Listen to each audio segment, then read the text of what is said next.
The house stood alone, shrouded in shadow. A veil of mist clung to its decaying facade.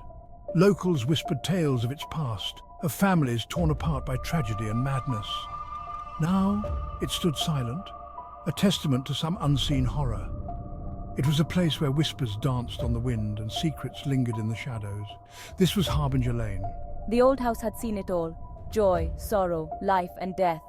But mostly, it had seen death. Families who dared to call it home met with untimely ends, their stories swallowed by the walls themselves. The townsfolk knew to avoid the place. They called it cursed, haunted, and they were right. Detective Harper arrived at the house with a heavy heart. He'd been here before, drawn in by the whispers of the town. This time it was Emily Carter, a young woman who had rented the house seeking solitude. She found something else entirely. Emily's disappearance was like the others. No forced entry, no signs of struggle, just an empty house and a lingering sense of dread. Her belongings remained untouched, her car still parked in the overgrown driveway. The only clue, a journal filled with frantic scribblings and terrified sketches. The air inside the house was thick with the scent of decay and something else, something ancient and unsettling. Harper felt a chill crawl down his spine as he stepped inside, the floorboards groaning beneath his weight. He swore he saw shadows move at the edge of his vision, felt a cold breath on the back of his neck. The silence was unnerving, broken only by the creaking of the house and the pounding of his own heart. He could almost hear the whispers now, soft and insidious, slithering through the empty halls. They spoke of forgotten rituals and unspeakable horrors, their voices a chorus of despair. Whispering softly, forgotten rituals, unspeakable horrors, a chorus of despair. Emily's journal painted a chilling picture. She wrote of strange noises, cold spots, and the feeling of being watched. She described whispers that seemed to emanate from the walls themselves, whispering her name, her fears, her deepest secrets. The whispers grew stronger each night, more insistent. I saw fleeting figures in the shadows, felt something cold and unseen brush against my skin. The growing dread, the feeling that the house itself was closing in on me, consuming me. Emily wrote of the growing dread, the feeling that the house itself was closing in on her, consuming her. Harper ran his fingers over the dusty pages of the journal, his blood turning to ice. He paused, a cold sweat breaking out on his skin. The whispers, faint at first, were growing louder. He could hear them now, swirling around him in the oppressive darkness.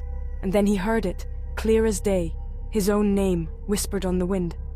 The voice was cold, devoid of emotion, yet filled with a terrible hunger.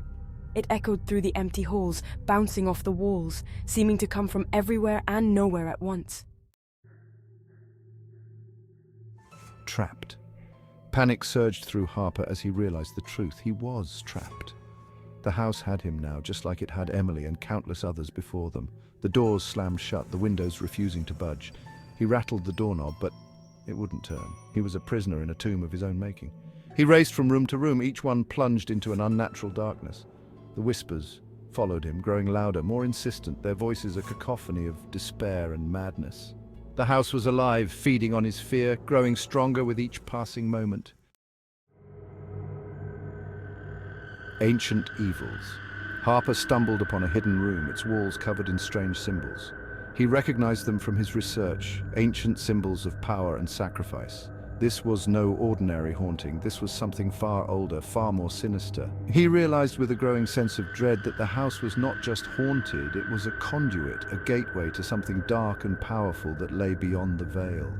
The whispers were not just voices, they were entities, ancient evils drawn to the house's power.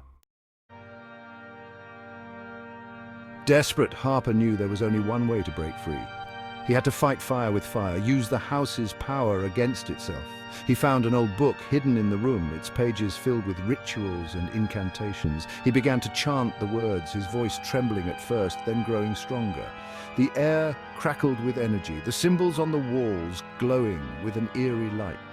He was walking a tightrope, risking his sanity, his very soul, to escape the clutches of the house. As the final words left his lips, the house shuddered violently. The whispers reached a deafening crescendo, then abruptly ceased. Silence descended, heavy and absolute. He had done it. He had broken the cycle. But at what cost? Harper emerged from the inferno, the journal clutched tightly in his hand. The house burned, consumed by the flames he had unleashed. He had escaped, but the whispers remained, etched into his mind, a chilling reminder of the price of truth.